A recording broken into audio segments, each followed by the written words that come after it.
तो 2019 का एक पेपर डिस्कस करेंगे। अच्छा, इसमें ये वाले क्वेश्चन टॉपिकल्स में भी हैं। तो आप टॉपिकल से प्रैक्टिस करते रहो, उसमें भी आपको यही क्वेश्चन मिलेंगे जो पास पेपर्स में हैं। ठीक है।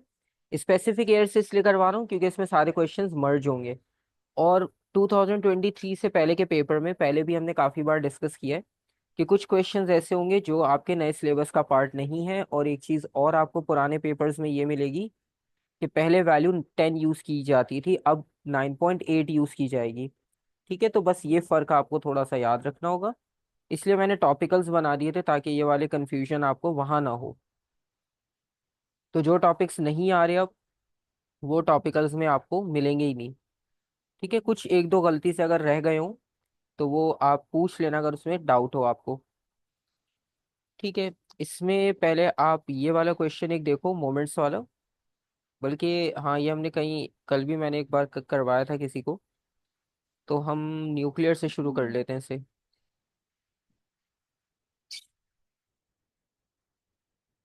पहले न्यूक्लियर करते हैं, फिर इलेक्ट्रिसिटी, इस तरह से मिक्स कॉन्सेप्ट्स करते हैं जो पहले हमें ज़्यादा डिफिकल्ट लगते हैं। अब जैसे आप ये क्वेश्चन नंबर 9 देखो, न्यूक्लियर में आपको मोस्टली जो है वो एक जैसे क्वेश्चंस न्यू पेपर्स में मिल रहे हैं जिसमें प्रोटॉन, न्यूट्रॉन, न्यूक्लियॉन यही पूछते हैं वो आपसे मोस्टली। अब यहाँ पर आपके पास बीम ऑफ अल्फा पार्टिकल है moving towards a thin sheet of gold in a vacuum. Detectors in the region surrounding the thin gold sheet detect the alpha particles and determine the number of particles that travel in various directions. अब आप यहाँ पे देखो multiple detectors लगे हुए हैं, यहाँ पर भी डिटेक्टर है, यहाँ पर भी डिटेक्टर है, ताकि वो ये डिटेक्ट कर सके कि कहाँ कहाँ अल्फा जो है वो डिफ्लेक्ट होकर आपको मिल रहा है।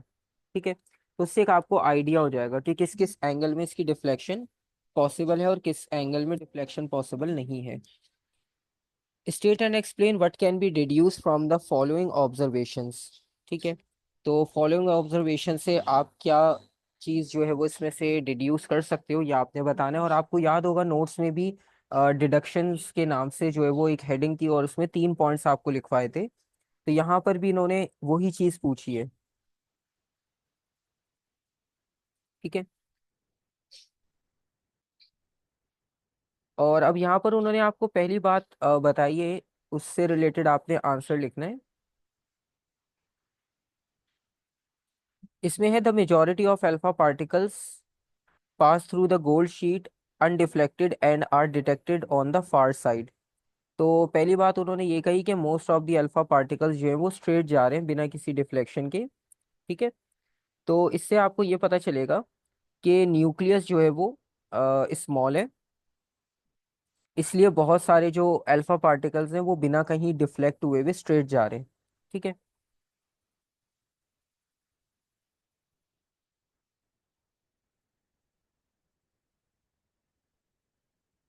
Size of nucleus is very small.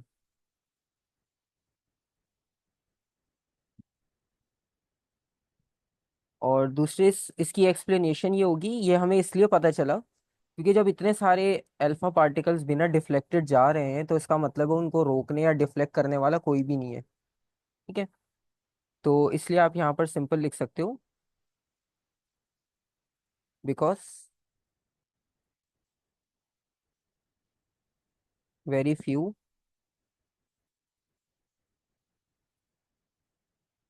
Alpha particles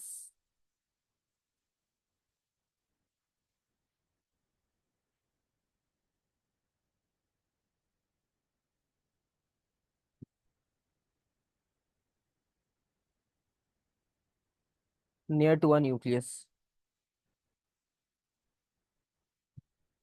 तो बहुत कम ऐसे अल्फा पार्टिकल्स होंगे जो न्यूक्लियस के पास से जाएंगे या उसको हिट करेंगे। ठीक है, और ये आपके पास नोट्स में भी लिखी हुई है सेम इंफॉर्मेशन। और उसके बाद है small number of alpha particles are deflected as they pass through the gold sheet. अब कम अल्फा पार्टिकल्स इसलिए डिफ्लेक्ट हो रहे हैं, इसके बारे में हमने लिखा था न्यूक्लियस खुद पॉजिटिव चार्ज होता है तो वो रिपेल कर देता है। और जो बिल्कुल उसके फ्रंट पे आकर स्ट्राइक करेगा फ्रंट फेस पे, तो वो बिल्कुल बाउंस बैक होकर चला जाएगा। ठीक है, तो यहाँ पर हम लिखेंगे बिकॉज तो इससे आपने डिड्यूस ये किया, nucleus is positively charged.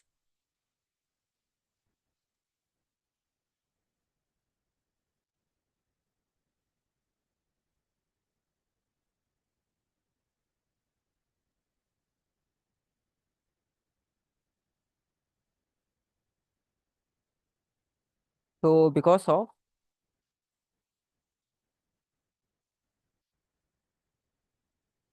Alpha particle,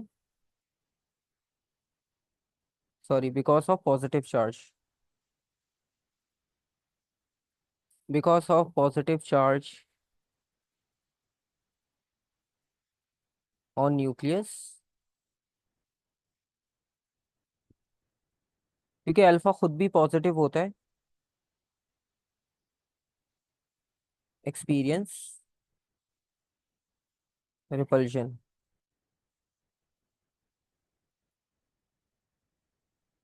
ठीक है, बाकी डिस्क्रिप्शन आप अपनी मर्जी से फ्रेजिंग कर सकते हो, मेन पॉइंट्स इसमें यही हैं।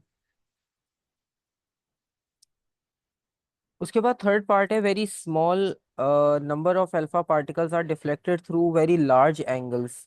तो आप इसमें देखो, सेम वही तीनों पॉइंट्स उन्होंने पूछे जो हमने नोट्स में भी एग्जैक्टली exactly लिखे हुए थे, and then return back to the way they came. तो बाउंस बैक हो गए।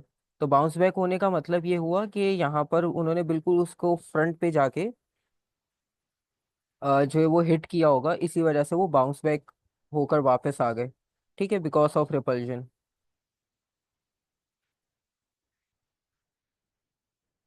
तो इससे आपको ये पता चला, सेंटर ऑफ एटम या न्यूक्लियस ऑफ एटम इज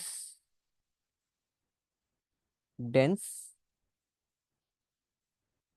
और इसकी एक्सप्लेनेशन ये आएगी, क्योंकि ये डेंस है, तो जैसे अगर किसी हैवी ऑब्जेक्ट को, जैसे वॉल है, अब वॉल रिजिड होती है, आप टेनिस बॉल को जब हिट करते हो उस पे, तो वॉल नहीं हिलती, बॉल बाउंस बैक होकर आ जाती है। ठीक है, तो सेम इसी तरह से आप यहाँ पर लिखोगे, बिकॉज ये हमें ऐसे पता चला क्योंकि अल्फा हिट करके वापस आ गया, लेकिन न्यूक्लियस अपनी जगह से नहीं हिला। अल्फा पार्टिकल्स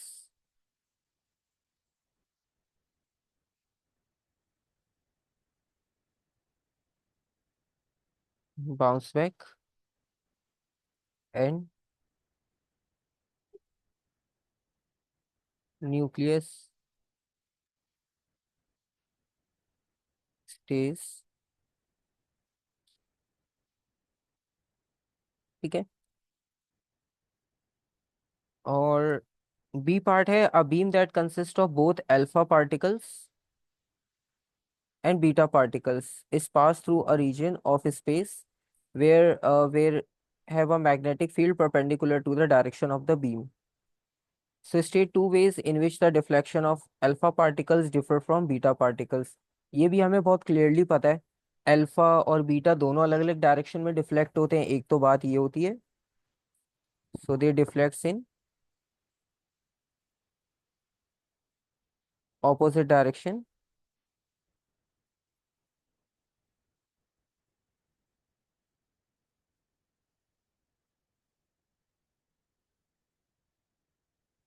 और दूसरी बात ये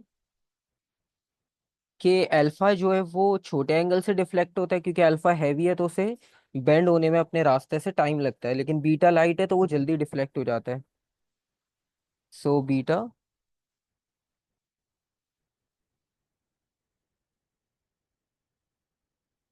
डिफ्लेक्ट्स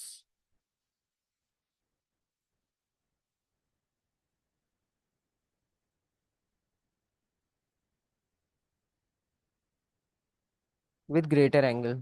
ठीक है, अल्फा के बारे में भी आप लिख सकते हो कि अल्फा स्मॉल एंगल से डिफ्लेक्ट होगा एज कम्पेयर टू बीटा। और इससे ऊपर जाते हैं तो आपको इलेक्ट्रिसिटी के क्वेश्चंस मिलेंगे, जैसे ये इलेक्ट्रोमैग्नेटिज्म का क्वेश्चन है नंबर 8। अच्छा, इलेक्ट्रोमैग्नेटिज्म की भी क्वेश्चंस आसान होते हैं क्योंकि उसमें रिपीटेड आइडियाज होते हैं। बस डायग्राम थोड़ी बहुत चेंज कर देते हैं और उसमें कोई कैलकुलेशन नहीं करनी पड़ती, तो इसके क्वेश्चंस आसान होते हैं इलेक्ट्रिसिटी के कंपैरिजन में। अब इसमें एसी जनरेटर है और सेम वही स्ट्रक्चर है, आपने देखा होगा एग्जैक्टली सेम, कुछ भी चेंज नहीं है। और उसके बाद वो पूछ रहे हैं there is an alternating voltage output between the two terminals. So explain why rotating the coil produces an output voltage. तो काफी रिपीटेड आइडिया है ये, कुछ इसमें नया नहीं है कि आपने पहली बार देखा हो। आपने किसी ना किसी पेपर में लाजमी ये देखा होगा, वरना हमने क्लास में जो सॉल्व किया उसमें भी हमने 2 बार तो लाजमी ये सॉल्व किया ही होगा। ठीक है, तो इसमें आपको ये पता है, इसमें सिर्फ की पॉइंट्स बता देता हूँ आपको क्योंकि याद तो सबको ही होगा। जब हम रोटेट करेंगे तो ड्यू टू रोटेशन, अब आप इसमें मैग्नेटिक फील्ड की डायरेक्शन देखो, नॉर्थ से साउथ है। ठीक है, और जब आप इसमें रोटेशन करोगे तो रोटेशन होने की वजह से क्या होगा, कॉइल मैग्नेटिक फील्ड लाइंस को कट करेगी। ठीक है, तो दूसरी बात आपके पास ये होगी, coil cuts field lines, magnetic field lines. ठीक है, और जब वो मैग्नेटिक फील्ड लाइंस को कट करेंगी, ठीक है, तो due to change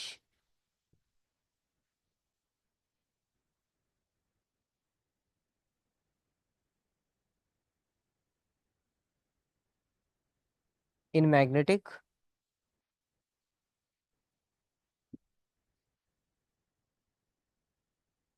flux linkage,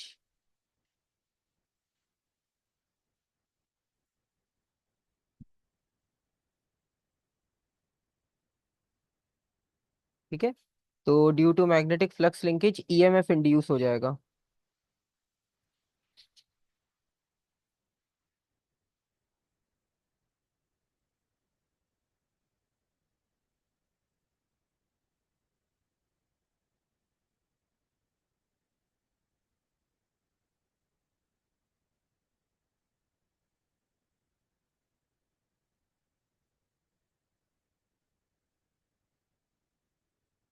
तो यहाँ पर एन ईएमएफ इंड्यूस्ड।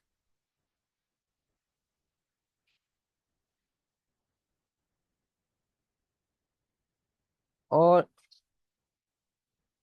इसके बाद सेकंड पार्ट है, state the position of the rotating coil when the alternating output voltage is at maximum value and explain why the maximum output across sorry maximum output occurs at this position.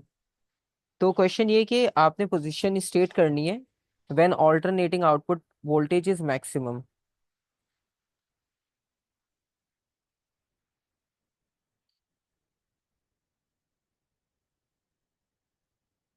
तो state the position of rotating coil when the alternating output voltage is maximum value.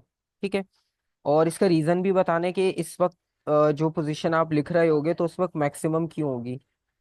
ठीक है, तो इसमें simple सी बात ये होती है, ये भी आपको याद होगा, इसमें हमने ऑल्टरनेटिंग जो है वो क्या कहते हैं ग्राफ बनाया था। मैं आपको दिखा भी देता हूँ कि आपके पास नोट्स में आपको इलेक्ट्रोमैग्नेटिक इंडक्शन में मिल जाएगा पूरा ग्राफ और पूरी डायग्राम उसमें बनी हुई है ऑलरेडी, ये रहा। ठीक है, तो इसमें हमने यही डिस्कस किया था कि जब आपके पास कॉइल, यहाँ पर आप देख सकते हो कि जब ये हॉरिजॉन्टल थी कॉइल तो उस वक्त आपको मैक्सिमम करंट मिल रहा था, तो जब जब हॉरिजॉन्टल डायग्राम थी उस वक्त आपको मैक्सिमम करंट मिलेगा। ठीक है, तो इसी तरह से जब आप यहाँ पर देखो कॉइल हॉरिजॉन्टल होगी तो हॉरिजॉन्टल में आपको मैक्सिमम डिफ्लेक्शन मिलेगी। ठीक है, तो ये आपने भी यहाँ पर लिखना है और ये हमेशा ऐसी होती है, इसमें ये नहीं है कि किसी केस में चेंज हो जाए, ये सेम रहेगा। तो आप ये लिखोगे, when coil is parallel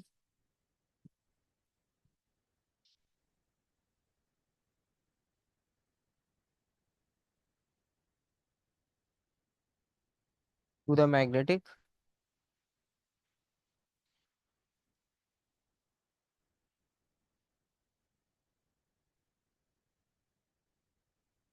field lines. और इस वक्त इसलिए होगा क्योंकि देखो, जब आप ये हॉरिजॉन्टल है कॉइल, तो इसमें से मैक्सिमम फील्ड लाइंस इससे कट करके जा सकती हैं। परपेंडिकुलर में ऐसा नहीं होगा। परपेंडिकुलर में से कम मैग्नेटिक फील्ड लाइंस इससे कट करके जाएंगी। ठीक है। तो इस वजह से हमने पैरेलल पोजीशन सेलेक्ट की है, because maximum field lines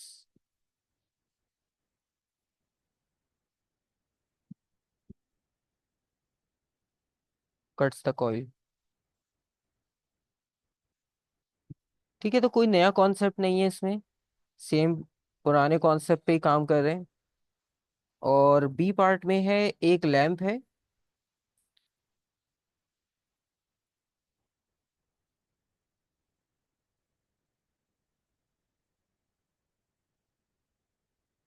a lamp and an open switch are connected in series. अब एक लैंप और एक ओपन स्विच आपने कनेक्ट किया सीरीज में, output terminals of the AC generator. The switch is closed and the lamp lights up. The student has to apply a greater force on the handle. Explain why a greater force is needed to keep the lamp light. तो आसान सी बात है कि अगर आप force apply नहीं करोगे greater, ठीक है, तो जो आपको रिक्वायर्ड एनर्जी है वो नहीं मिलेगी, क्योंकि आपको पता है कि 100% एफिशिएंट तो होता नहीं है कोई भी सेटअप। तो ऐसा नहीं है कि अगर आपके पास एक रोटेशन में आपने नॉर्मल रोटेशन की और उससे जो वोल्टेज मिल रहा है आपको वो पूरा 100% मिल जाए। वो पूरा 100% आपको नहीं मिलेगा, क्योंकि उसमें से कुछ एनर्जी वेस्ट हो जाएगी ड्यू टू रेजिस्टेंस। तो अगर 6 वोल्ट आपने जनरेट कर रहे थे आप, तो उसमें से आपको 5.5 और इस तरह से मिलेगा। ठीक है।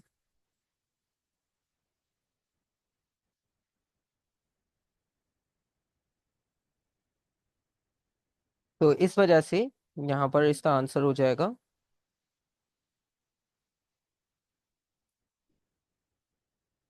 कि कुछ एनर्जी लॉस्ट हो जाएगी लैंप में, और क्योंकि लैंप खुद भी हीट में वेस्ट करेगा, तो इस वजह से आपको वैल्यू पहले से ज्यादा ही चाहिए, ताकि कुछ वेस्ट भी हो जाए तो तब भी आपकी जो रिक्वायरमेंट है वो पूरी होती रहे। तो यहाँ पर लिखेंगे because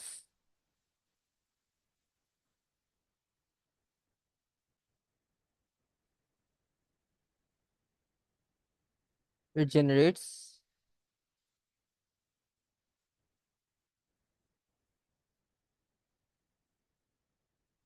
greater energy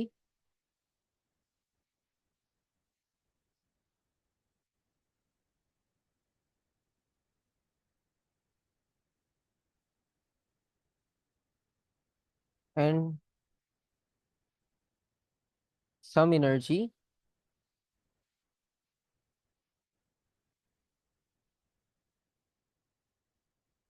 converts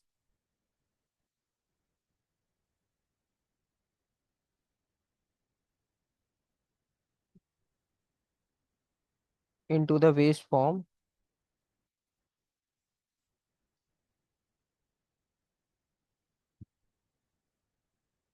of energy because of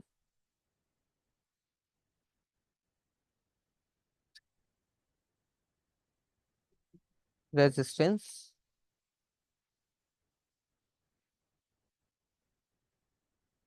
in wire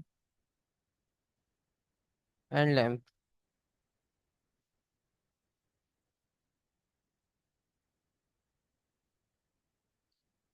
ठीक है, तो ये आपके पास इसका रीजन हो जाएगा।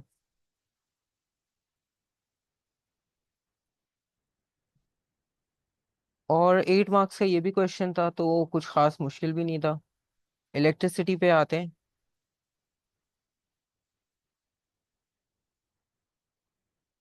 क्वेश्चन नंबर 7 में आपके पास एक सर्किट डायग्राम है, जो कि एक कंपोनेंट एक्स के साथ काम कर रही है, और इसमें सबसे पहले इसका नाम लिखना है। ये भी आपके पास रिपीटेड कॉन्सेप्ट है, आपके पास नए पेपर में भी ये क्वेश्चन आ चुका है। तो इसमें आप लिखोगे इस कंपोनेंट का नाम। ठीक है, ये थर्मिस्टर हो जाएगा।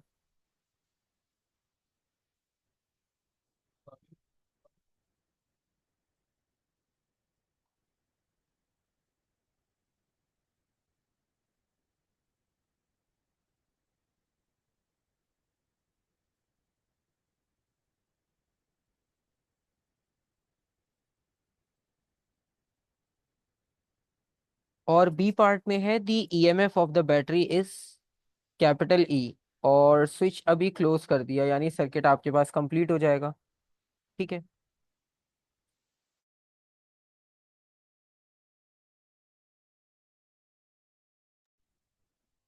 तो इसमें पोटेंशियल डिफरेंस जो है वो across the 30 ohm resistor is V30, और potential difference across 20 is V20। तो potential difference across component X is VX। तो इन्होंने वैल्यू कोई भी नहीं बताई।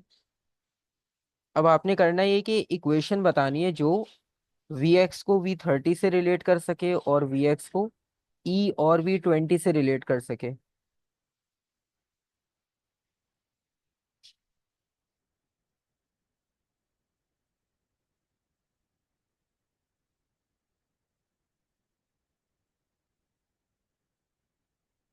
अच्छा, अब इसमें आप अगर सर्किट देखो तो उसी से आपको आंसर्स पता चलेंगे। अब टोटल ईएमएफ तो ये होगा, ये हो गया टोटल ईएमएफ ई। और जब ये सर्किट क्लोज होगा तो ये सर्किट मतलब कंप्लीट हो गया। अब तो करंट यहाँ से फ्लो करेगा।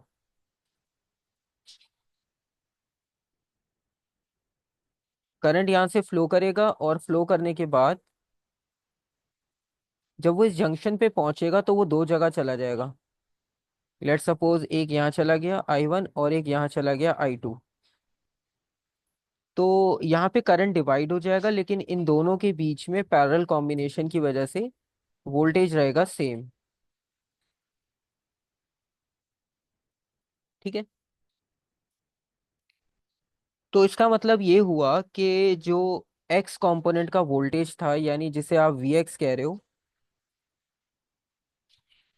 और जो 30 ओम रेजिस्टर का वोल्टेज है जिसे आप V30 कहोगे यहाँ पर, तो उन दोनों में वोल्टेज तो सेम आएगा क्योंकि वो दोनों पैरेलल कॉम्बिनेशन में। तो इसका मतलब है फर्स्ट पार्ट का आंसर होगा VX is equals to V30। इन दोनों का वोल्टेज सेम है। लेकिन अब जो V20 और EMF है, तो अब करंट आगे फ्लो करेगा, दोबारा से वो कंबाइन हो जाएगा यहाँ पर आकर I के इक्वल।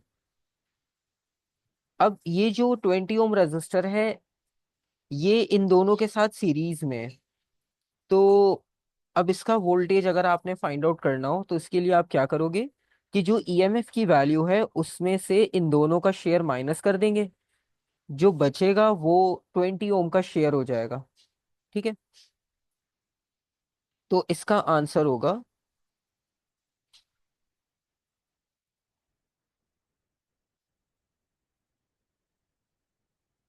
ठीक है, क्योंकि VX और V30 इन दोनों का वोल्टेज तो सेम है। ठीक है। तो इन दोनों का वोल्टेज सेम होने की वजह से आप अगर VX लिखो या V30 लिखो एक ही बात है, तो दोनों का वोल्टेज एक जैसा है। और दोनों का वोल्टेज एक जैसा होने की वजह से जो ईएमएफ है उसमें से जब आप ये वाला वोल्टेज माइनस कर दोगे, ठीक है, तो जो बचेगा वो इसके इक्वल होगा। ठीक है। ये इसकी इक्वेशन हो जाएगी। क्योंकि VX तो उन्होंने ऑलरेडी लिखा हुआ है, तो आप VX यहाँ लिखो आंसर में या नहीं, उससे फर्क नहीं पड़ेगा। ठीक है।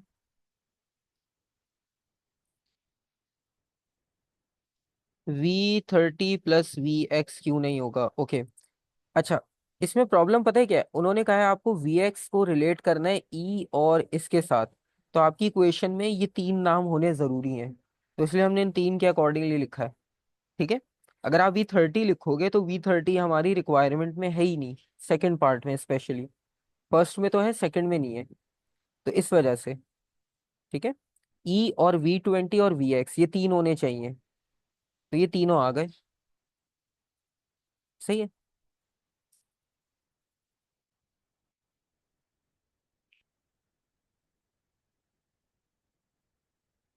ओके, उसके बाद जो है वो ईएमएफ जो है बैटरी का उन्होंने बता दिया 6 है।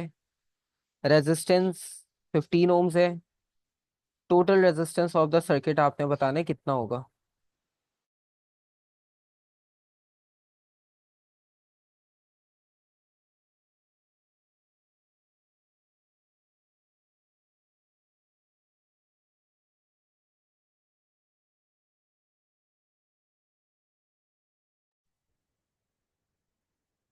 तो यहाँ पर आपके पास ईएमएफ आ गया, और उसके अलावा जो कंपोनेंट एक्स की रेजिस्टेंस है वो 15 ओम्स आ गई। अब total resistance of the circuit बतानी है कितनी होगी। ठीक है, दोबारा से सर्किट पे जाएंगे। तो 15 ओम्स इसकी रेजिस्टेंस है, 30 ओम इसकी रेजिस्टेंस है, 20 ओम इसकी रेजिस्टेंस है। तो मतलब आपको तीनों की रेजिस्टेंस ऑलरेडी पता है। तो तीनों की रेजिस्टेंस ऑलरेडी पता होने का मतलब ये हुआ कि आप पहले ये पैरेलल कॉम्बिनेशन को सॉल्व करोगे। 1/R X 30, पहले इन दोनों को कंबाइन करेंगे।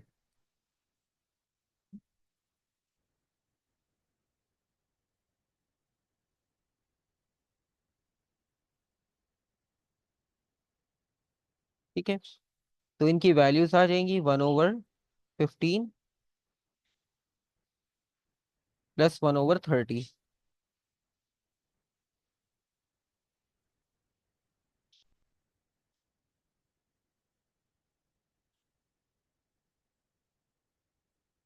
तो ये हो जाएगा 3/30। और एक चीज इसमें आप हमेशा याद रखना कि यहाँ पर ये जो 1/R लिखा हुआ होता है ना, इसे फ्लिप करना होता है। बहुत सारी जगह हम ये करते हैं, 1/R को इग्नोर कर देते हैं और दूसरी साइड को सॉल्व करके और आंसर लिख देते हैं। ठीक है, तो इसे आप लाजमी फ्लिप करोगे और ये आपके पास हो जाएगा 30/3। ये हो जाएगा 10 ओम्स। तो इन दोनों की रेजिस्टेंस 10 ओम्स हो जाएगी। ठीक है, अच्छा अब ये दोनों तो कंबाइन हो गए, और ये कंबाइन होके एक नया रेजिस्टर बन गए। और कंबाइन होके जब ये नया रेजिस्टेंस बनेंगे, तो आपके पास नया सर्किट आपको कुछ इस तरह का मिलेगा।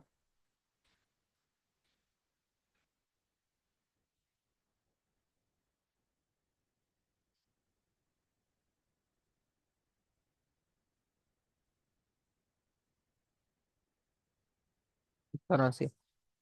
तो बेसिकली अब ये आपके पास सिंपल सा सीरीज सर्किट बन जाएगा जब आप इन दोनों को कंबाइन कर दोगे उसके बाद। ठीक है, तो इसका मतलब है लास्ट में आपने सीरीज का फॉर्मूला लगाना है।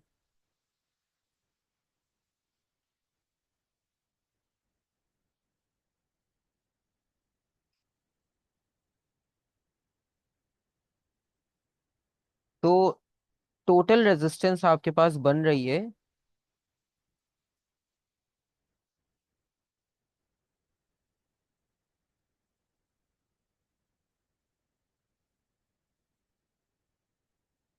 30 ओम्स। तो इसका मतलब है 30 ओम्स आपके पास पूरे सर्किट की रेजिस्टेंस आ रही है टोटल। ठीक है, वर्किंग सारी आपके सामने आ गई है। ठीक है, बाद में भी आप चेक कर सकते हो।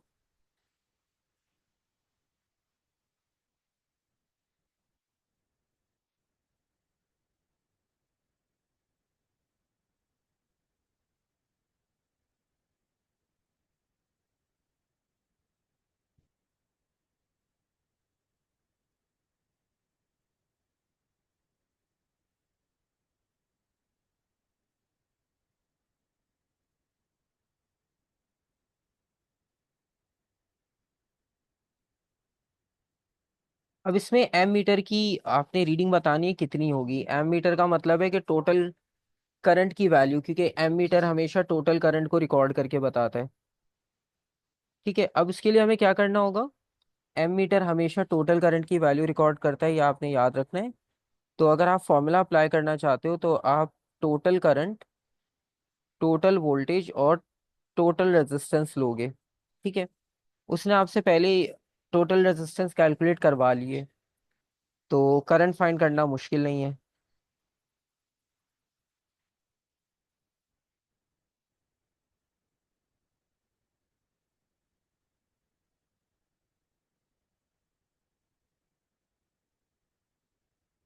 तो वोल्टेज जो होगा टोटल वो ईएमएफ के इक्वल होगा। ईएमएफ टोटल 6 था।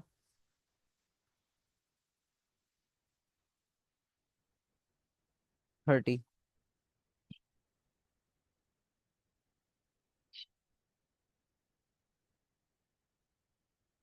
0.2।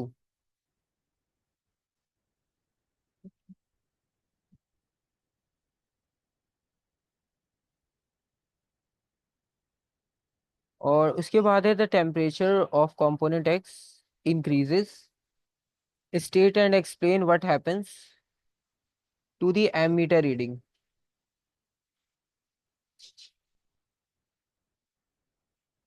तो यहाँ पर टेम्परेचर जो है कंपोनेंट एक्स का वो इंक्रीज हो गया, मतलब थर्मिस्टर का टेम्परेचर इंक्रीज हो गया। ठीक है, डायग्राम पे दोबारा आप जाके देखोगे तो याद होगा आपको, कंपोनेंट एक्स थर्मिस्टर था।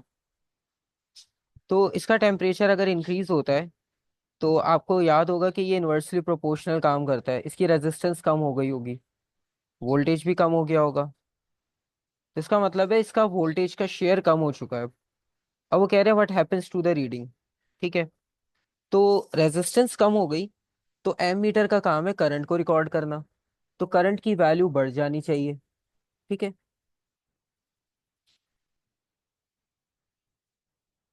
तो यहाँ पर हमारे पास आंसर ये आएगा,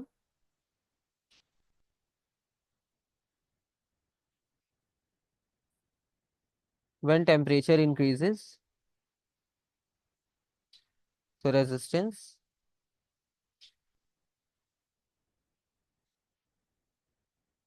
ऑफ एक्स डिक्रीजेस।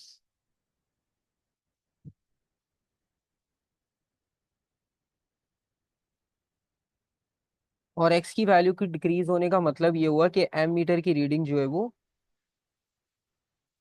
इंक्रीज हो जाएगी।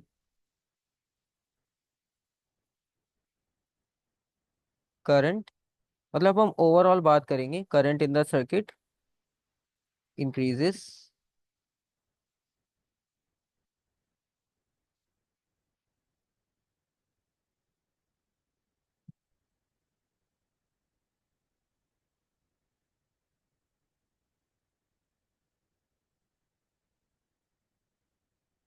And M metre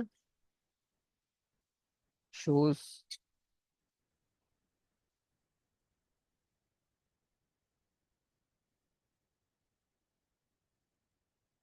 greater reading.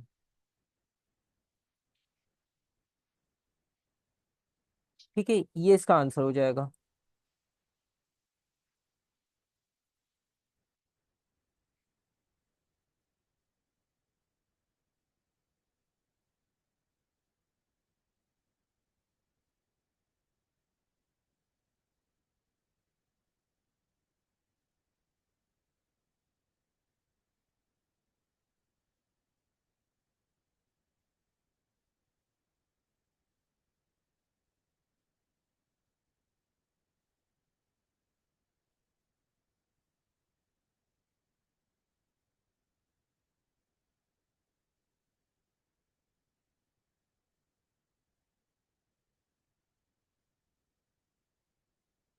के बाद लाइट का क्वेश्चन है।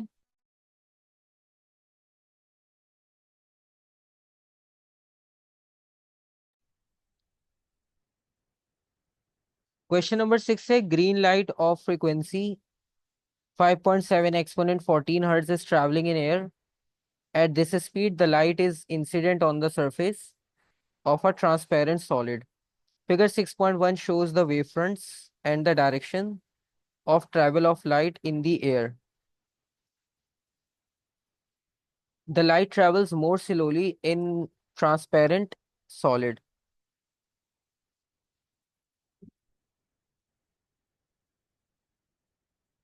तो जो ट्रांसपेरेंट सॉलिड है यहाँ पर, जो इसकी बात हो रही है, तो इसमें लाइट जो है वो स्लो ट्रैवल करेगी। ठीक है, इस चीज को explain in terms of wave fronts. Why the light changes direction as it enters the solid? You may draw on figure 6.1 as your part of answer. तो डायग्राम ड्रॉ करना चाहो तो वो आपकी मर्जी है। ठीक है, अपने आंसर को सपोर्ट करने के लिए, वरना जरूरी नहीं है, जैसे आपको इजी लगे आप कर सकते हो। ठीक है, अच्छा अब यहाँ पर आपको पता है कि ट्रांसपेरेंट सॉलिड जो है वो डेंस मीडियम है।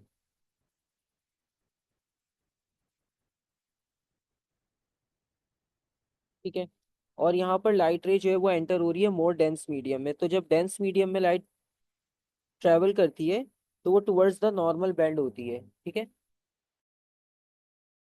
और टुवर्ड्स द नॉर्मल बैंड होने का मतलब ये हुआ कि उसका एंगल डिक्रीज हो जाता है, उसकी वेवलेंथ डिक्रीज हो जाती है और उसकी स्पीड डिक्रीज हो जाती है।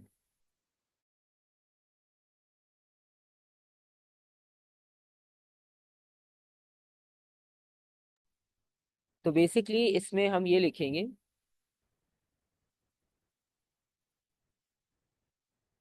कि अगर आप वेव फ्रंट्स का रेफरेंस देखो, तो वेव फ्रंट के रेफरेंस से जो हमें आइडिया नजर आ रहा है फिलहाल डायग्राम में, जो कि आपको नॉर्मली पता चल रहा है कि हर वेव फ्रंट एक साथ आके स्ट्राइक नहीं कर रहा, ठीक है।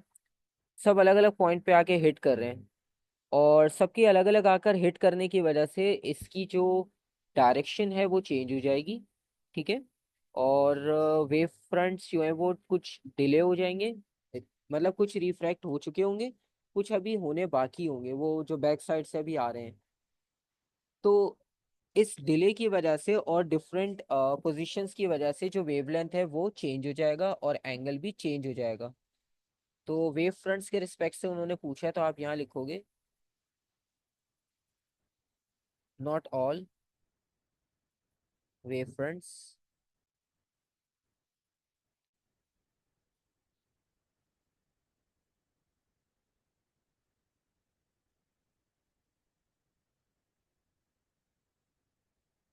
रीच द बैरियर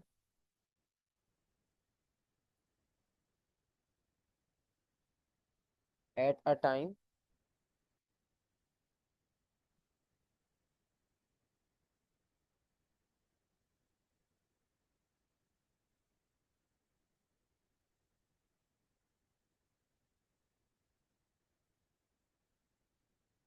तो due to delay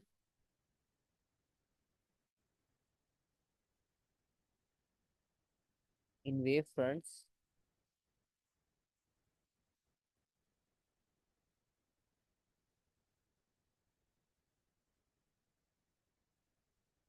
reaching solid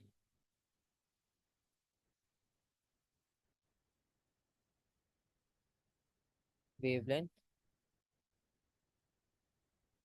decreases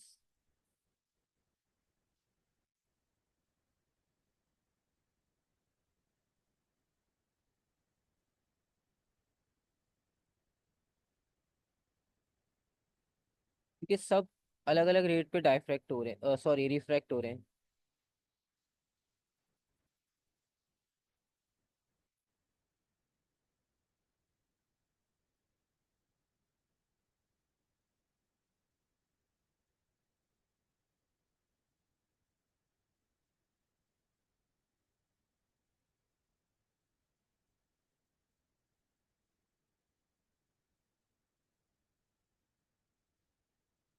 ठीक है, तो इस तरह से आपने वेव फ्रंट का रेफरेंस इसमें लाजमी देना है, वरना आपको इसमें मार्क्स पूरे नहीं मिलेंगे, ज्यादा से ज्यादा 1 मार्क दे देंगे अगर वेव फ्रंट को आपने मेंशन नहीं किया तो।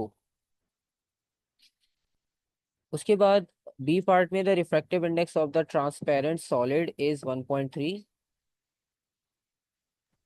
The light is incident on the surface of the solid at an angle of incidence 67 degree. Calculate the angle of refraction of light in the solid. तो लाइट जो है वो यहाँ पर स्ट्राइक कर रही है सरफेस ऑफ सॉलिड पे at an angle of incidence 67 degree. Refraction find out करना है।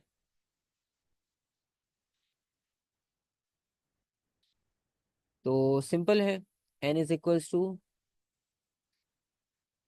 Sign I over sine are.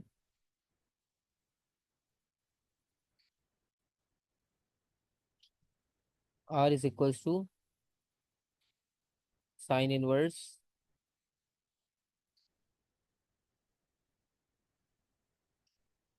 67 1.3।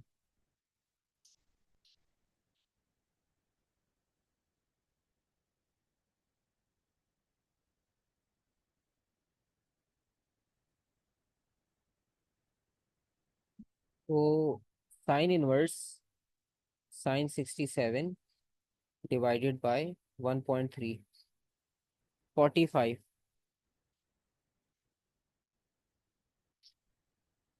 ये हो जाएगा एंगल ऑफ रिफ्रैक्शन।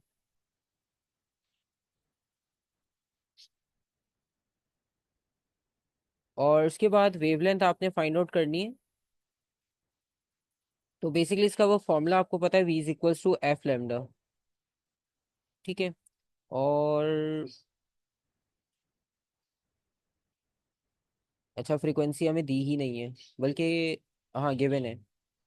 तो फ्रीक्वेंसी भी गिवन है, स्पीड भी गिवन है, तो आप कैलकुलेट कर लोगे, उसमें कोई मसला नहीं है। v is equals to F lambda है, तो lambda is equals to v upon f. तो ये फॉर्मूला आपने सबने ही प्रैक्टिस किया हुआ है, इसमें कोई मुश्किल नहीं होगी आपको।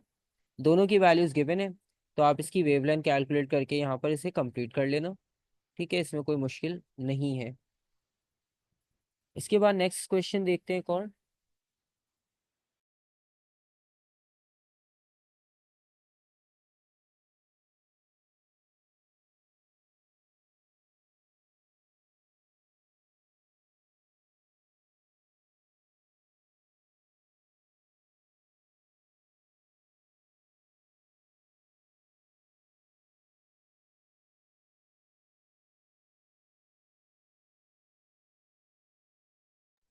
अच्छा, क्वेश्चन नंबर 5 है हमारे पास। इसमें लिखा हुआ है liquid and gases are two states of matter. In both boiling and evaporation, a liquid changes into gas. So state two ways in which boiling differs from evaporation. ठीक है, ये भी बहुत आसान सा क्वेश्चन है। इसमें से आपने बस दो कोई भी पॉइंट लिख देने। ठीक है, बॉइलिंग के बारे में जैसे आपने लिख दिया, इसमें बबल्स बनते हैं। ठीक है, शॉर्ट करके लिख रहा हूँ क्योंकि आप सबको याद ही होंगे। और एक आप इसमें लिख सकते हो कि किसी भी टेम्परेचर, मतलब फिक्स टेम्परेचर पे होता है। It occurs at fix temperature. और एवोप्रेशन के बारे में आपको पता है कि इसमें कोई बबल नहीं होते।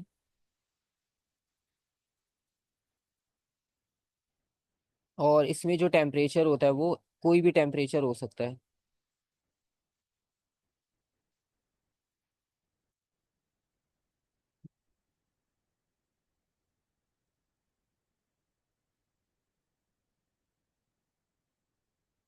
ठीक है,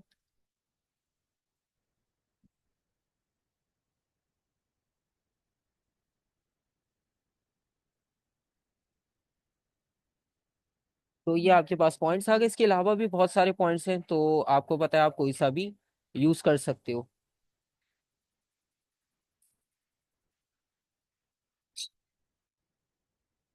और इसके बाद ये है कि before injecting a patient, a doctor swipes a small amount of volatile liquid onto the patient's skin. Explain in terms of molecule how this procedure cools the patient's skin. ठीक है, तो इसमें आपने बताना है कि पेशेंट स्किन से जो है वो आपके पास किस तरह से ये टेम्परेचर उसका कूल कर सकता है। ठीक है, तो अब थर्मल से रिलेटेड क्वेश्चन है, तो उसी से रिलेटेड आपने इंफॉर्मेशन भी मेंशन करनी होगी। अब क्योंकि उन्होंने एवोप्रेशन की बात की है और बॉइलिंग की बात की है, तो एवोप्रेशन और बॉइलिंग में बेसिकली क्या होता है कि एवोप्रेशन की अगर हम बात करें, क्योंकि यहाँ बॉइलिंग तो हो नहीं रहा होगा। ठीक है, तो इस वजह से आपके पास जो एवोप्रेशन का प्रोसेस है वो होगा। ठीक है, तो हम यहाँ पर एवोप्रेशन की इंफॉर्मेशन लिखेंगे।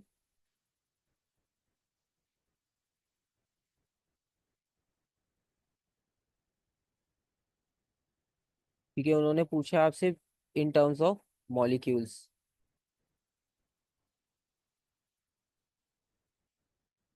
सो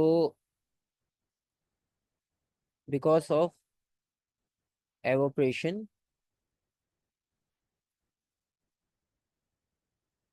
takes high energetic molecules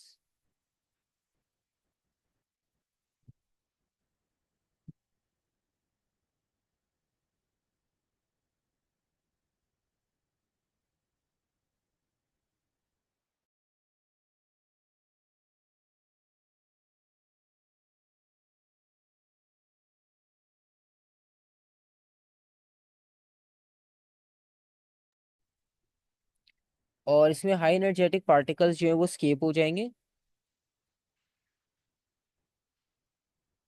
from the skin.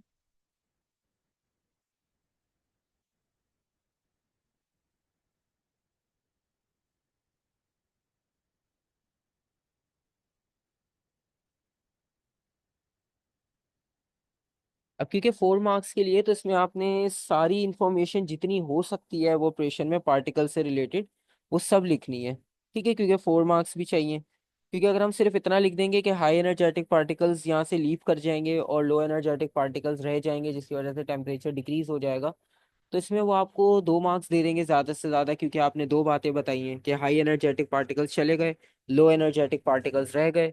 तो इसमें आपको फुल 4 मार्क्स नहीं मिलेंगे। ठीक है, तो इसमें आपने ये लिखना है कि जब हाई एनर्जेटिक पार्टिकल्स स्किन से निकल जाएंगे, ठीक है, तो आप यहाँ पे नेक्स्ट लिखोगे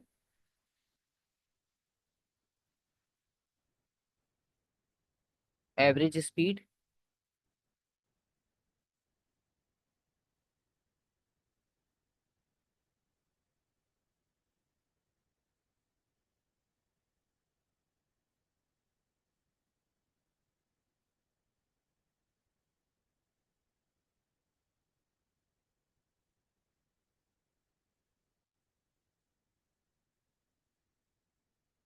ऑफ द पार्टिकल्स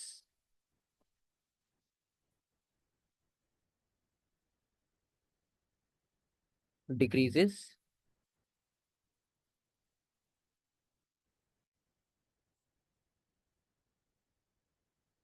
तो जो एवरेज स्पीड है पार्टिकल की वो डिक्रीज हो जाएगी जिसकी वजह से टेम्परेचर भी डिक्रीज हो जाएगा। And temperature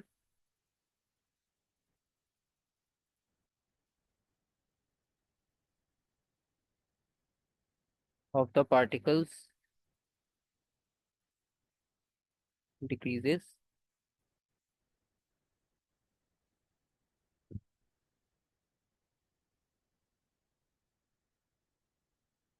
and low energetic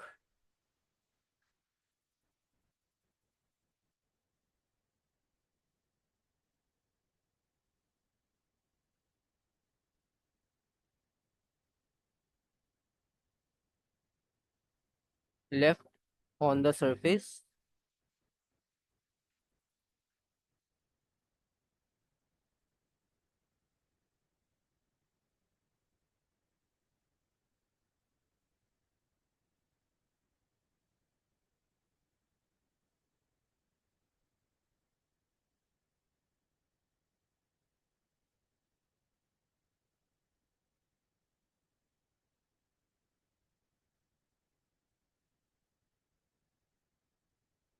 decreasing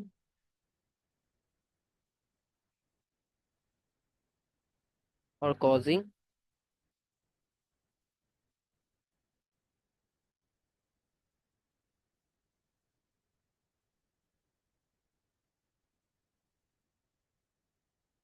cooling effect. ठीक है, तो ये 4 मार्क्स के लिए आपके पास पूरी इंफॉर्मेशन हो जाएगी।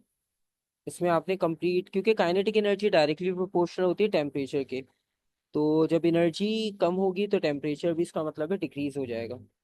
और वो आपने स्पीड्स के रिस्पेक्ट से बताया है। ठीक है,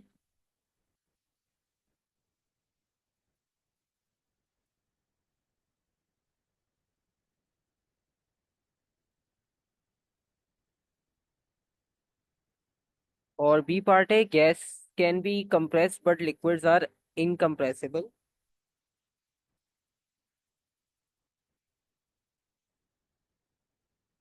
explain in terms of molecules why liquids are incompressible.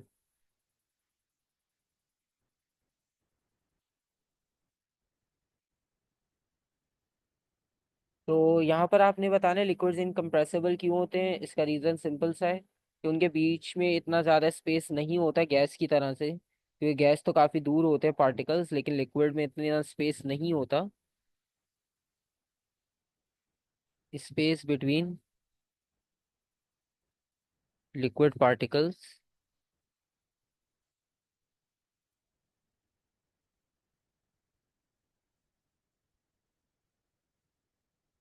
Are less. then gases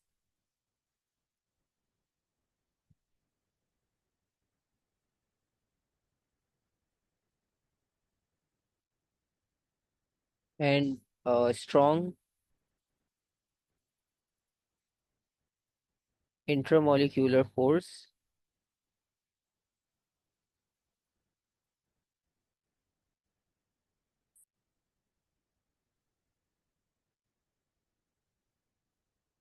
in liquid,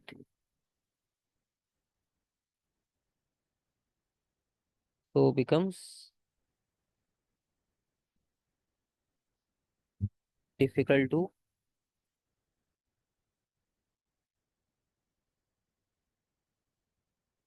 compress.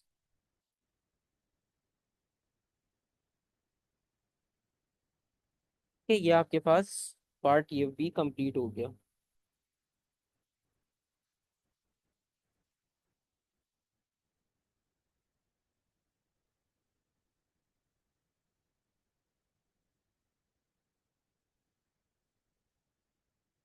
तो ये आपके पास इसमें क्वेश्चंस हो गए। और इसके अलावा अब इसमें जो बाकी क्वेश्चंस हैं, ठीक है, ये पेपर मैं आपको शेयर कर दूंगा, तो आप ट्राई करके देखना, आप कर लोगे इसके क्वेश्चंस, क्योंकि इसमें इतने ज़्यादा मुश्किल नहीं है क्वेश्चंस। अब थर्मल और जर्नल फिजिक्स के रह गए होंगे। ठीक है, तो आप ट्राई करके फिर बताना कि इसमें ये वाला क्वेश्चन आप छोड़ देना, क्योंकि ये वाला अब नहीं आएगा आपके पास, हाइड्रोलिक्स सिस्टम वाला। देख लेना एक बार फिर भी, वैल्यूज अगर कैलकुलेशन दी है P1 V1 वाली तो आप कर लेना। अगर इसके अलावा आपके पास कोई और क्वेश्चन पूछा हो तो फिर आप कंफर्म कर लेना, वैसे P1 V1 से हो जाएगा। ठीक है, तो फिर जो भी आपको डाउट हो आप सेंड करके ग्रुप में भेजना, और जो पार्ट्स फिर नहीं होंगे वो आप मेंशन कर देना, फिर वो मैं आपको सॉल्व करके सेंड कर दूंगा उसकी एक्सप्लेनेशन। ठीक है।